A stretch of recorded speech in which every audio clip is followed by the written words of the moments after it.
Hey everyone, it's Angie. Thank you so much for joining me tonight for the Conquering Toxic Emotions class. We are live. I'm not going to wait too long because then it gets a little awkward on the replay. So we're going to jump right into class.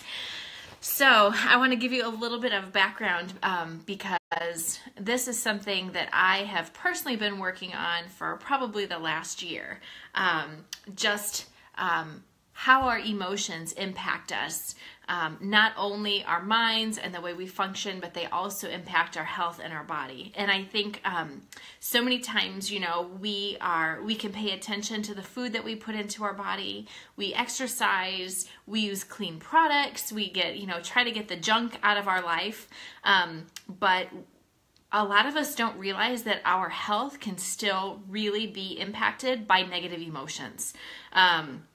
And it's so important to pay attention how they are impacting our health. And it could be something that we're currently going through. It could be something that we went through before and we thought we dealt with, but maybe we didn't. Maybe we just kind of stuffed it down. But a lot of times it's the missing piece to the puzzle. So I have dug into this a little bit more probably than I ever thought I would. The reason I started looking into kind of the mind-body connection, and some of you have heard this story before, so I apologize if you've heard it. I'll try to make it short, but I have dealt with back pain since I was in college. The kind where I can't roll off of a couch, I cannot get out of bed. You're like, what's going to happen when I have to go to the bathroom because I can't move? That kind of back pain where you lose your breath. And so I had an incident in college. I had another one when I was pregnant with one of my kids, and then one of the time, the episodes have gotten closer and closer together, and I've done everything. I have gotten meds. The first time I got meds, they put me on 4 different medications. Then the second time it happened, I was like, oh, no worries, I have these meds, and they didn't work that time. So that was not fun. So then I got prescribed physical therapy, and I went to a physical therapist. I actually have gone to 2 or 3 different physical therapists. Some helped a little more than others. They could kind of take the edge off, but at the end of the day, they just couldn't get rid of the pain. And so not last summer, but the summer before, I had a horrendous episode, and it lasted a really long time. We had to alter our plans, what we were doing for the summer, and it was just everything would work a little bit to kind of take the edge off so I could at least function and not be bedridden.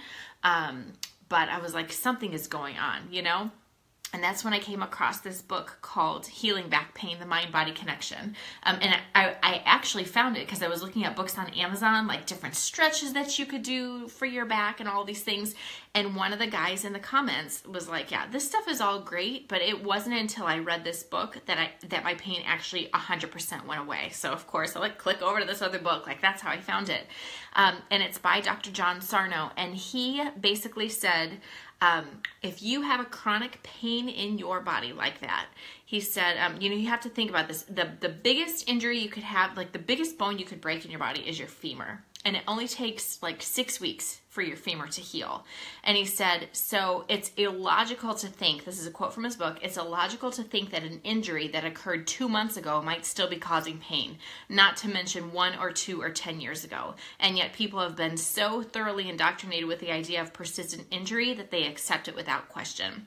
And I was just like, whoa, wait a minute. Because, he said, a lot of times you'll get a report from the doctor being like, yeah, this disc is out of line and this is out of line and this. And he was like, the very interesting thing is you can have 2 people and they're let's just call them x-rays. If we're talking about this, they can show the exact same thing, and one person's in chronic pain and one person's not. He was like, a lot of the things that we see on x-rays and on imaging, he was like, those actually don't indicate pain.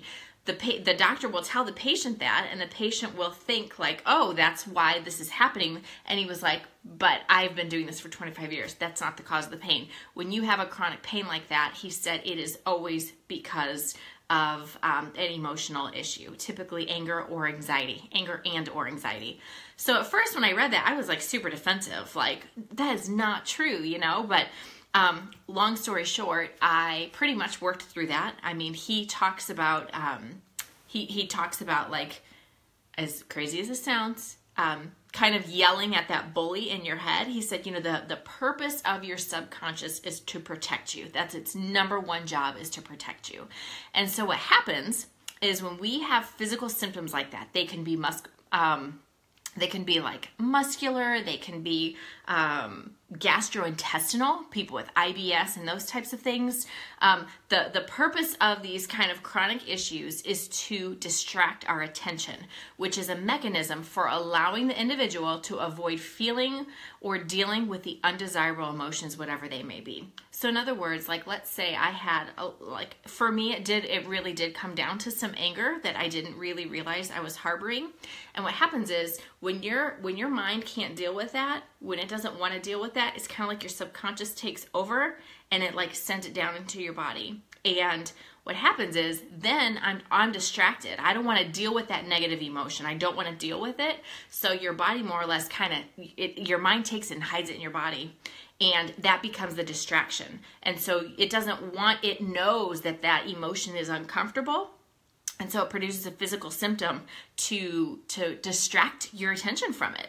And it took me a little while to kind of buy into that concept. But what happened after this chronic pain that I had dealt with,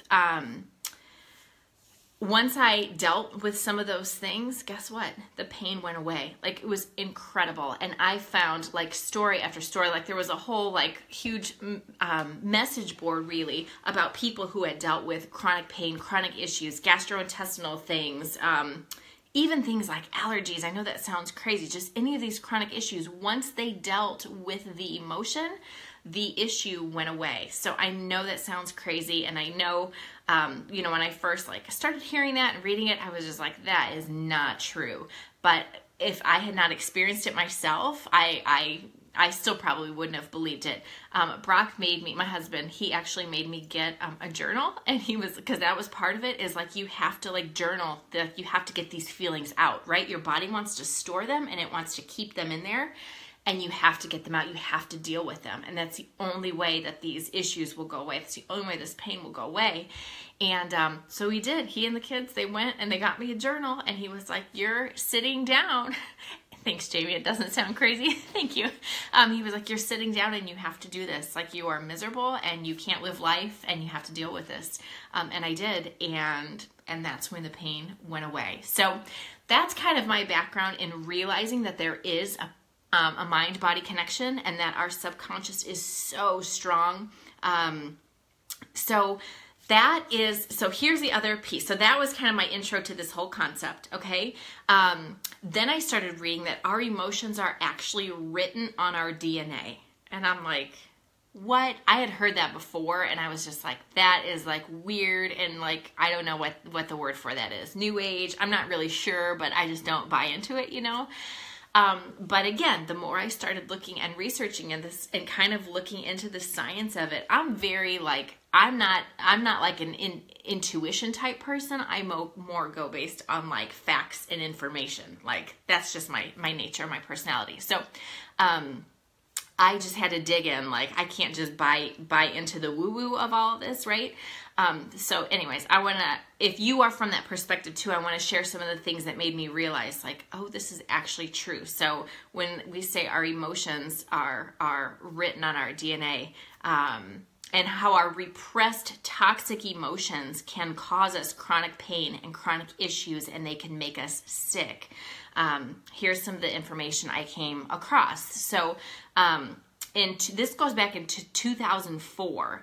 Scientists at Southwestern University Medical Center in Dallas, they discovered that our experiences, the thing that we experience in life, they don't just reside in our brains, but they're actually recorded at the cellular level throughout our bodies. And based upon their research, they believe that these cellular memories were the true source of illness and disease. One of a Harvard scientist who was on this, he said scientists believe that these cellular memories might mean the difference between a healthy life and death. He said cancer can be the result of bad cellular memory replacing a good one. This may provide one of the most powerful ways of curing illness. You guys, this is crazy. I'm not saying oh yes, we all have cancer because we have toxic emotions. I'm not totally saying that because as we know, there's a whole bunch of stuff that goes into health, but we cannot forget that there's a huge emotional component that goes into our physical health as well. They found that when we experience stress, an enzyme is activated that literally engraves the emotion on our DNA and into the cellular memory. So if there are emotions and things that we don't want to deal with, that our minds, our conscious minds don't want to deal with, it literally sends it down into our body and it gets transcribed on our DNA. It says, there's a book called Conquering Toxic Emotions. This is what the front cover of it looks like. But it says, unresolved emotional experiences are recorded in the cellular memory, which is our DNA, and they remain there as live programming until they are dealt with. These unresolved emotions can be stored anywhere within the body. I mean, that is crazy, right? So this is the other piece that I want you to think about. So as most of you probably know, everything in the universe has what's called like a frequency, right? Everything vibrates as an energy. We're all like, our atoms are held together, all the molecules are held together with energy. So like a healthy body, resonates. I forget what the megahertz is. Maybe one of you know, it's like 68 to 72 megahertz. A healthy body resonates at that. Our brain is a different frequency. Our liver is a different frequency, all these things. Well, as crazy as this might sound, our emotions also have frequencies. So what happens is those emotions that resonate at those frequencies, if we don't want to deal with it in our mind, they actually get sent down into our bodies where they resonate. So for instance, like anger is typically stored in the liver. That's why we hear, like when you see like the release oil and they say, rub this release oil over your liver, to get rid of anger. It's because anger is stored in the liver because the frequency that emotion resonates with is the same frequency as your liver. So it's very, very interesting where these emotions get stored. But here's kind of the process, okay? Oh, and I forgot my blue book. You guys know the blue book. It's called Conquering Toxic Emotions, Releasing Emotional Patterns with Essential Oils. This information is from that book. So here's the process, kind of a 4-step process. So the emotional energy that gets generated during the trauma, so there's a trauma, whether it's like an actual like physical trauma like abuse or something like that, or it can just be something scary that happened, whatever your mind considers a trauma. The emotional energy that gets generated during that trauma, it enters the body, and if it's not released, so if you don't deal with it right then, it gets stored in an organ or gland with the same vibrational energy. For example, anger is stored in the liver.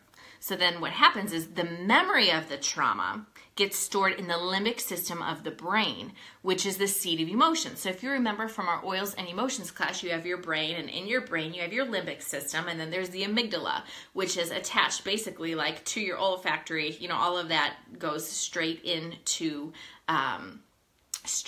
your limbic system. From your nose goes straight to your limbic system. And that is the seat of emotions. Okay, so keep that in mind. So the memory gets stored there. The energy of it gets stored in our body though, okay? Our minds create a belief and attach it to the emotional memory stored in the limbic system of our brain. So then we have a belief about it.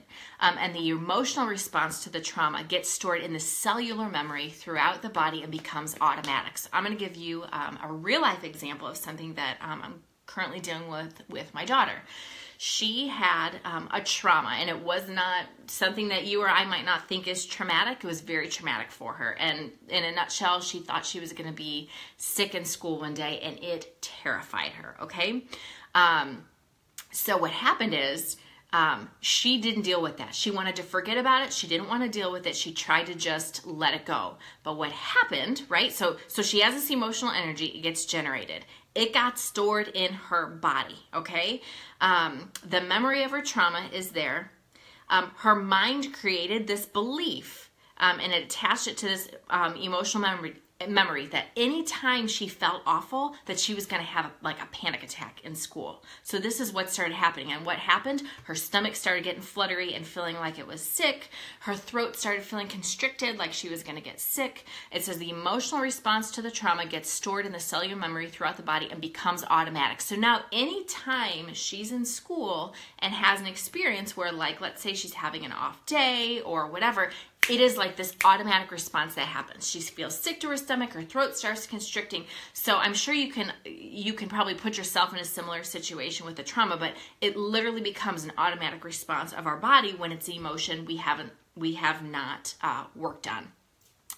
A couple other examples I have of how emotional experience gets stored in our cells, and this is more from a scientific perspective, again, because for me, I just think, A, I think it's fascinating, and B, I feel like I need a little bit of proof because that sounds a little crazy to me. The first time I heard like emotions get stored in your DNA of your body, I was like, that doesn't even make sense to me, you know, but listen to this. So, this was in a study quite a while ago, but it's a study of mice. So there was a generation of mice, and they were given electrical shocks at the same time while they experienced a smell. Okay, it was like the smell of cherry blossom. So while these mice were getting these kind of cherry blossom smell, they were being shocked. All right. So obviously, what happened is then every time these mice would smell this cherry blossom smell, their bodies would kind of go into overdrive. They thought they were going to be shocked. They would elicit this, this nervous, anxious, jumpy response from them. So here's the fascinating part. When their offspring, so we're talking about these mice, when their children, okay, when they experience that smell, and when their grandchildren experience that smell, they had the same reaction as their grandparents did. So these children and grandchildren generation, they did not experience the shock, but that cellular memory, remember how we said it gets recorded in your DNA? It gets recorded in the DNA and actually it can get passed to generations, which I think is fascinating because we hear about generational things that happen, kind of this nature versus nurture, and it's both, right? Like it actually got passed down to that generation. I think that's crazy. That's back to when I mentioned earlier, emotions literally get engraved on the DNA and in the cellular memory. Okay, those emotions are literally trapped in the cells. Okay, so that's one example of how we know that they do get transcribed in our DNA that actually can get passed on. I mean, that's crazy, right? The second example is from organ transplant, and some of you guys might be familiar with this. There's many documented stories of people who've undergone organ transplants and have had changes in their personality. There was one story there was a book called A Change of Heart. The lady who wrote it, her name was Claire Sylvia, but she received a heart and a lung transplant. She realized after her heart and lung transplant, she started craving foods she had never had before, having these weird cravings that she'd never had. She started, like, the colors that she was wearing. She wanted to wear, like, blues and greens, but she was, like, previously known to wear, like, bright oranges and reds. Her personality became a lot more aggressive, and she was just kind of confused. After investigation, she found that all of these weird traits she was experiencing were all those of her donor. Okay, so what that tells us is our emotions are not just stored in our memory and our brains, they literally get into our organs and our body. So I know I've kind of belabored this point, but I just want to show you this is not like woo-woo stuff, right? So when we have part of getting over these toxic emotions is realizing that they reside in our bodies, not only in our mind, but also in our bodies, right? And so we have to kind of free that. So cellular memory is real. Emotions may cause physiological changes. Okay, hopefully I have made that point obvious. In the 90s, they actually, there was a study in the 90s that studied or that investigated adverse childhood experiences. They call these ACEs, ACE, adverse childhood experiences. And then they took those people and looked at their later life health and well-being. The ACEs included varieties of abuse, neglect, violent experiences, all of these different things. And the study uncovered an undeniable link between emotional trauma and physiological issues, okay? So in other words, the traumas, these experiences that we have, they cause later in life physiological issues such as early death, disease, disability, and more. So if we don't deal with these toxic emotions and these toxic experiences, they can make us sick. And I want to talk about getting into the meat of this, how we can use essential oils and really some other therapies to help our bodies release these things because they're literally in there. Stored emotions can make us very, very sick. If they're stored in the stomach, you can have stomach ailments. If they're stored in the pancreas, you can have diabetes, etc. Okay, this is what science is telling us. Once you understand the correlation between suppressed emotions and physical symptoms, you can then begin to release the negative energy trapped in your body. So we know that these emotional traumas are stored in our cells and can make us sick. So what can we do? Well, let's think about it. If an emotion can cause the body to be physically sick, then changing that emotion may result in a physical manifestation of being healed, right?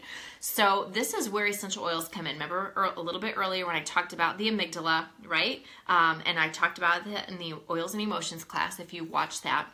So the amygdala is part of the brain's limbic system. It plays a major role in storing and releasing emotional traumas.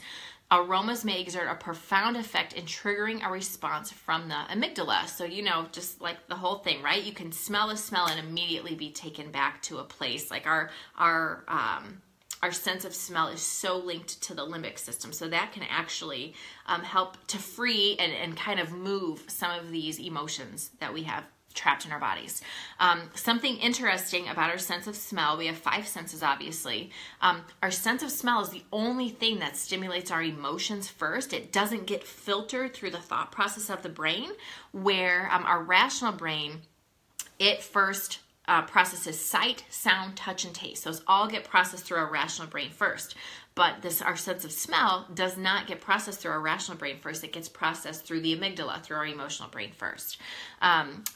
Dr. David Stewart, in the book Healing Oils of the Bible, he says, when an oil penetrates into the central brain, it makes it possible for us to access forgotten memories of emotions with which we need to deal. Stored emotions can make us sick. If they're stored in the stomach, we can have stomach ailments, pancreas, you can have diabetes. Sorry, I already mentioned that.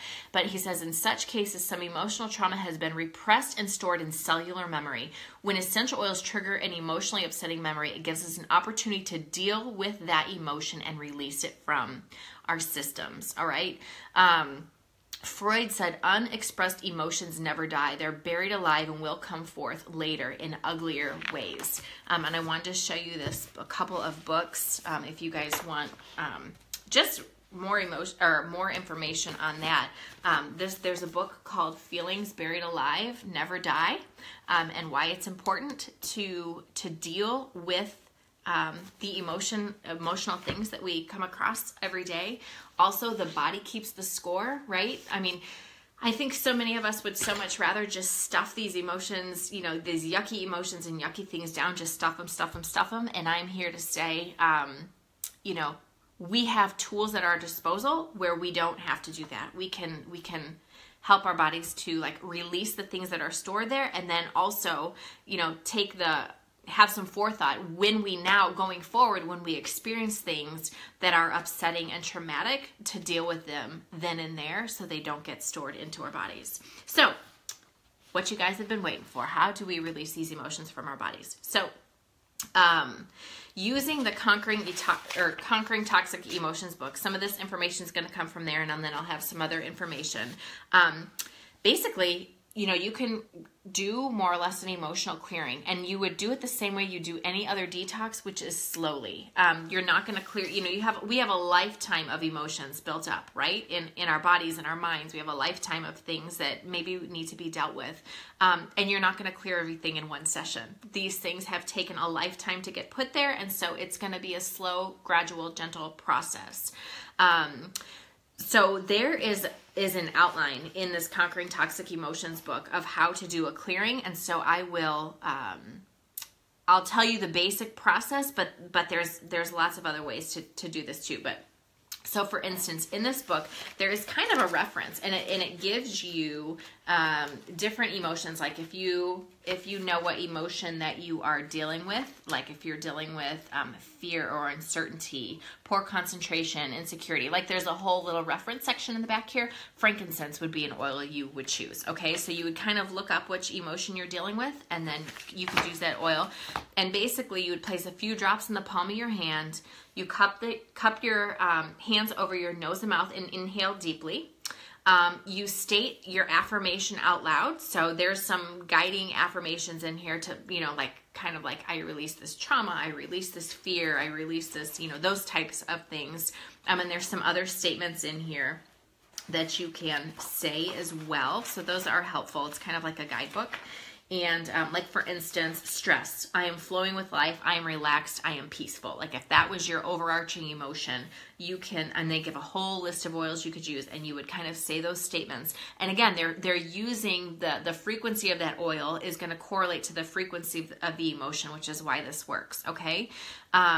And then another thing you can do is after you kind of go through this breathing and kind of affirmation exercise, you can actually carry carry a bottle of that oil with you on your person. Because again, it has this resonating frequency. So you can carry it on you. Some people say that can enhance the effect. And then you would do that process a couple times a day for a month, right? It's not a fast process, but these are how you can start to draw some of these emotions out of your body, right? So when we make an affirmation, such as I choose to be loving and accepting, I choose to be a loving and accepting person. Maybe that's the affirmation, one of the things it's telling you. When you say that aloud, hearing it begins the process of renewing your mind, which is a whole separate section of releasing toxic emotions, right? So it's stored in our bodies, but it's also in our mind, has to be changed. As your belief about yourself becomes more and more positive, so do your emotions. Remember, you're taking steps to remove old pathways by creating new brain pathways, okay? So I need to jump into this really fast. There is the book. This book was very interesting, called Switch On Your Brain. You guys might have seen me talk about it earlier. This book is fascinating. If you are a Christian, it is biblically based, which I love because it talks about how, in scripture tells us that our minds can be renewed and these types of things. So I love that it had a scriptural basis as well. But basically, it's kind of talking about how science is catching up with things that we've known all along. But our brains what am I trying to say? I can't even say the word. Our brains are like neuroplastic. They have neuroplasticity. That means they change shape.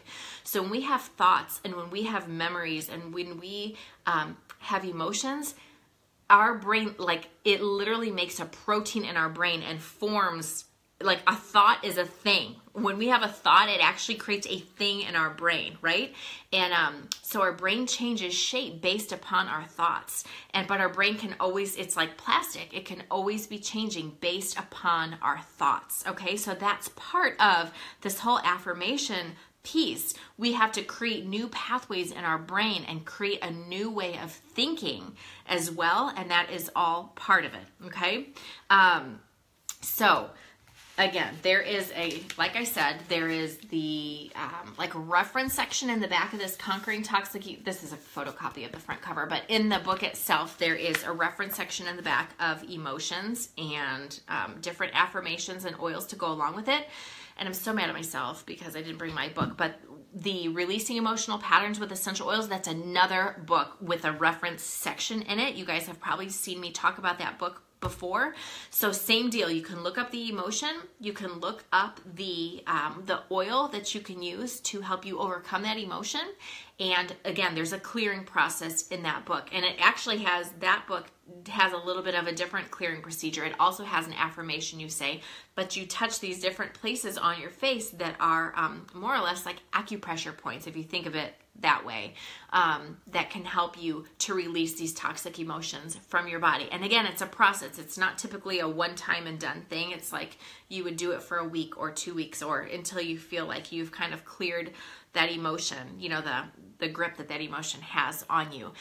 The other thing about that book that I love, if you have an Itovi scanner or if you know somebody with a scanner, and say you're not really sure, say you know that something is off and you're not sure what it is, like emotionally, you're just, you know that you're not in a great place, but you cannot pinpoint the emotion.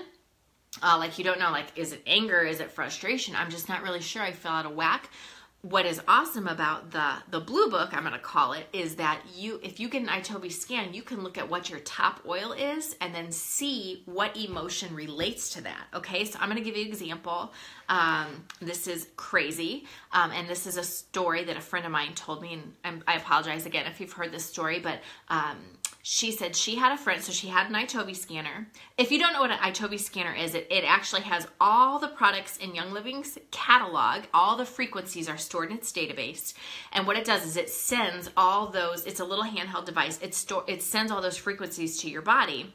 And it reads just like a Fitbit would. You know how the Fitbit will read your heart rate and all of these things. It's called bioimpedance. It reads your body.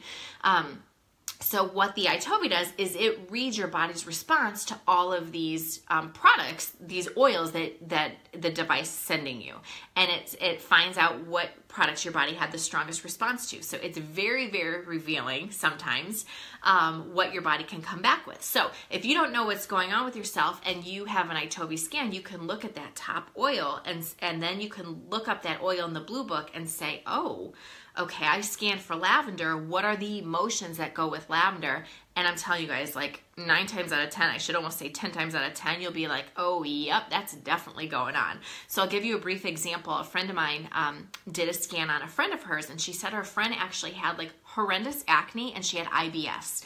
And she said, so when I scanned her on my iToby scanner, she said, I thought she was going to come up for like digestive stuff or skin stuff, like, you know, maybe digize and peppermint and, you know, tea tree oil, that kind of stuff. Well, she scanned for lavender. One of the emotions attached to lavender is abandonment. And this girl was like, I mean, see, this thing's like a crock, right? That makes no sense. So she went home and she ended up telling her mom, like, I had this weird scan today. And her mom, she said, you know, it came up, like abandonment came up as the emotion. And the mom was like, we need to go take a walk.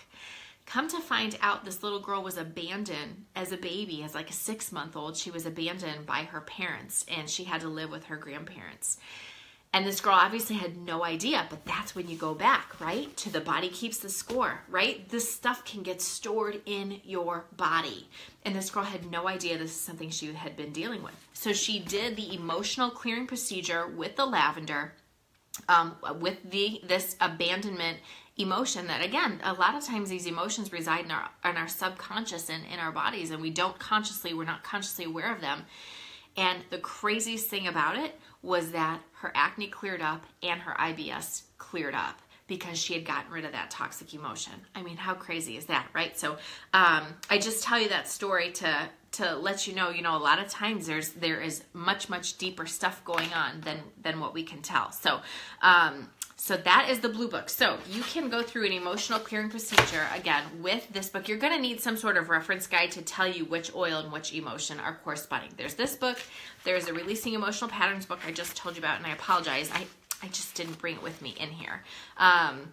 Another technique you can use is the Aroma Freedom technique, and that is something that Stephanie Inslee did a training for us on a couple of weeks ago. And that technique is awesome because you don't have to get super specific to kind of like bring up the emotion. You just use your lavender, your stress away, and frankincense are the oils that you use. And it is a very... you have to be mentally involved in the process. You kind of bring up the emotion that you're feeling. And again, because it's going straight into your limbic system, it helps pull up that emotion and you can kind of dissolve the emotion. Is kind of how he talks about it in the book. And then you replace it with new affirmations. So the Aroma Freedom technique is another way that you can free some of these emotions. So those 3 ways are ways that you can use oils. I'm going to give you a couple other techniques. One is called tapping. If you guys haven't heard of this, it's also called the Emotional Freedom technique. Again, this is super weird, something I probably would never have thought would work. I not used it myself and found it to work, but it kind of, you guys, it's so weird. I had a couple things that I was dealing with and working through, and it brought back memories that I didn't even know I had.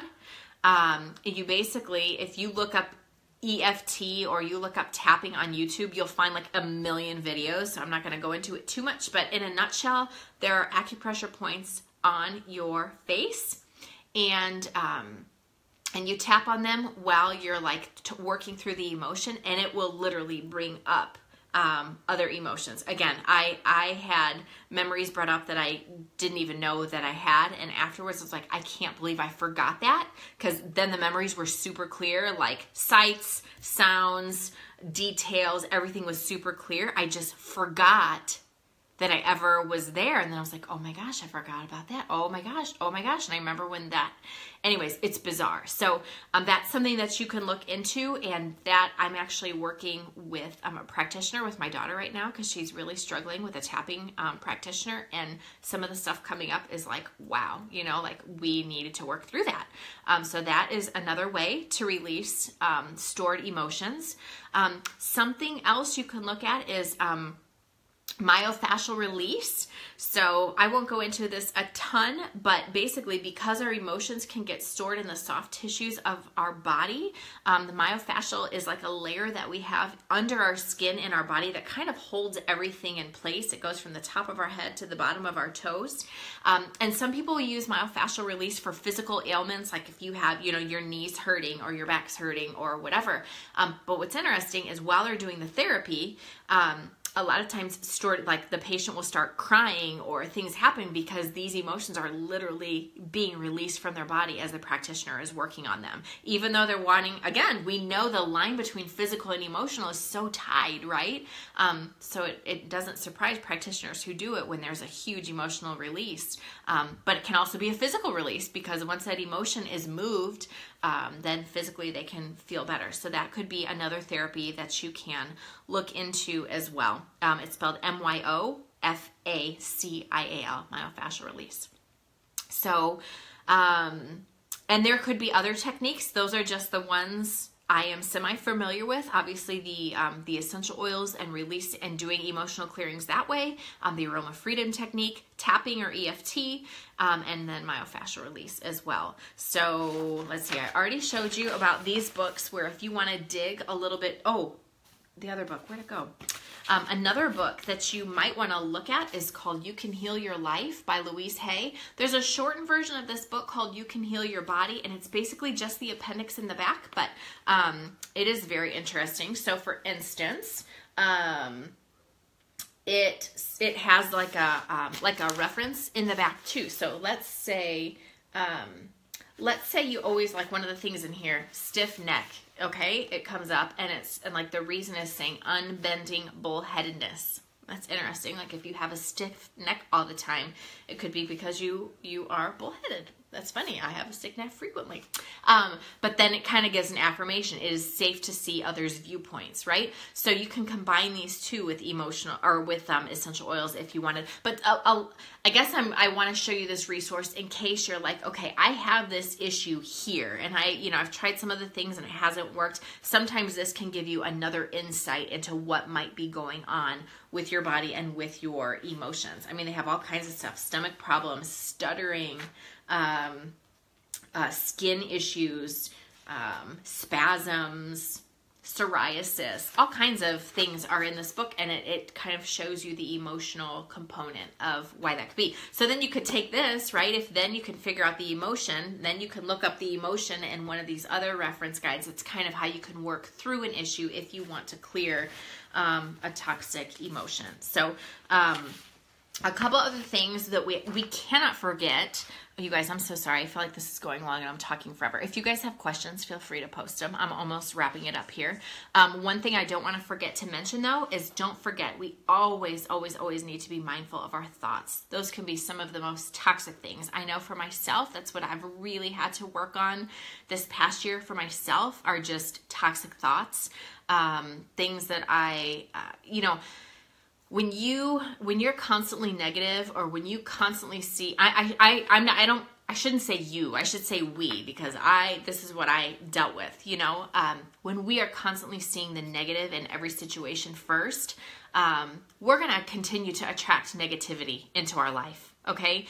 It's just what it is. It's just what it is. If you read anything about the law of attraction, whether or not you believe in it or not, there's something very real about it. If you're constantly focusing on the negative, you will bring more negativity into your life. That's just how it works. I always, with social media and the way it is, and you can see people sometimes you see people and you're just like, gosh, their life is just horrendous. But it's like when they're constantly getting on there and they're constantly saying something negative and they're like, I can't believe this is negative happening. And then tomorrow, can you believe this negative happened too? And can you believe, like, that negativity attracts negativity, right? What we think about will manifest. And the same is true of the reverse, right? If we are always looking for the good, guess what? We're going to experience more goodness in our life. And so we can't forget about that. Our thoughts are so, so powerful. Like I said before, our thoughts literally change the shape of our brain. Like science has proven that our thoughts change the shape of our brain. And so if we can focus on those things, we will bring more positivity into our lives and to the lives of the people around us. We're not usually aware of the effects that they have on our body's energy. Strong feelings like stress, tension, anxiety, and depression have the ability to lower our frequency. Remember how I talked about a healthy body resonates at a certain frequency? Strong negative feelings can actually lower your body's frequency. Negative thinking will lead to toxic thinking, which then may lead to sickness, disease, and death. Okay, so a lot of times just feeling better and getting your health better can start with your thoughts and start with the things that you're feeling with your brain. And you guys, I know as well as anybody sometimes how hard it is to break out of negative emotional patterns and negative thinking patterns. It's one of the hardest things I think to overcome, right? Our brain is literally, we have wired it that way, okay? But the good news is that we can rewire it to start focusing on the positive. We literally can change the shape of our brain and focus on the positive. And this is where, by intentionally choosing to control your thoughts, you can change the course of your day and even the course of your life, right? How you live your day is how you live your life. So if we can control our thoughts, you can change the course of your day and your life. This involves removing the toxic emotions and toxic thoughts from your minds and from your body. You can accomplish this also by the words you speak. And sometimes it's just training. Sometimes it doesn't feel normal yet, and it doesn't feel it's not going to be automatic yet. It's going to take time to get there. But gosh, you guys, it makes such a difference to focus on that. And this is where conscious language comes in. If you're in the business group, you've probably seen that video about conscious language. I will post the conscious language video in this group as well, so you can see that video. She talks a little bit about business and stuff in there too, but the main point of her talk is true. We have to be very intentional about the words we speak. Are you going to look at a situation and always find the negative in it? Always? Because if you are, guess what? You're always going to see the negative in every situation. If that's the first thing you're going to talk about, that's the first thing you're going to see. And you're just going to breed more negativity. Okay? So, again, I'm saying this as much to you as I am to me, because this is a huge thing that I have been working on in my own life. Every word we speak emits a negative or a positive vibration. These vibrations are attracting the same energy that you're emitting. Do you ever notice how negative people attract other negative people? And how positive people attract other positive people? I mean, that's literally the energy that they are like sending into the world. I know that sounds so woo-woo, but you guys, it is like, it's really backed by science. The words you speak have the ability to create your environment with emotions, good or bad, that will then be stored in every cell of your body. When we change our thoughts, we can literally change the shape of our brain. And so, like I said, if you want to read a little bit more about that, the Switch On Your Brain book is the one by Dr. Carolyn Leaf, is a good book. It does get a little bit sciencey, and there's parts in it that are drier than others, but the overall message and the overall just science of this and how our brains affect our thoughts affect our life, and our brains change shape is just, I love it. If you like that, you'll like this. Like I said, we can literally physically create new neural pathways, and we can destroy the old pathways. We can wire out toxic beliefs, experiences, and thinking patterns, and wire in truths, good habits, and outstanding thinking patterns. So our thoughts can change our genes, and they can in turn change our bodies. Every thought we think is shaping our DNA. I mean, how amazing is that, right? So again, all of this is connected. Our brains and our bodies are like so intimately connected. And there are ways when we have these past traumatic experiences, or if we are experiencing toxic emotions, we can wire those out of our body. It takes work and it takes effort, but our health is better for it, our relationships are better for it, and it makes such a huge difference. And the really cool thing is that we can use our essential oils to help us in this process because of the connection of our sense of smell to our the seat of our emotions in our brain. We can use our oils to help this process along if we so choose to do so. So that's all I have for tonight. I'm going to see if there's any questions. So if you guys have them, now's the time to ask. Because I'm done with everything that I was going to present. I hope it was helpful and maybe insightful and gives you a place to start looking. Okay, Rosalind, all those books sound great. Which one would you start with? Oh, that's a good question. You know, I guess it depends on what you are kind of wanting to work on. If you're just kind of wanting to, I really like the book, Releasing Emotional Patterns with Essential Oils by Dr. Carolyn Mine. And I'm so mad. It's in my office, but it's not here. I'm in the toy room. It is like a blue book, and it's kind of, I don't know, it's about this thick, maybe 100 pages or so.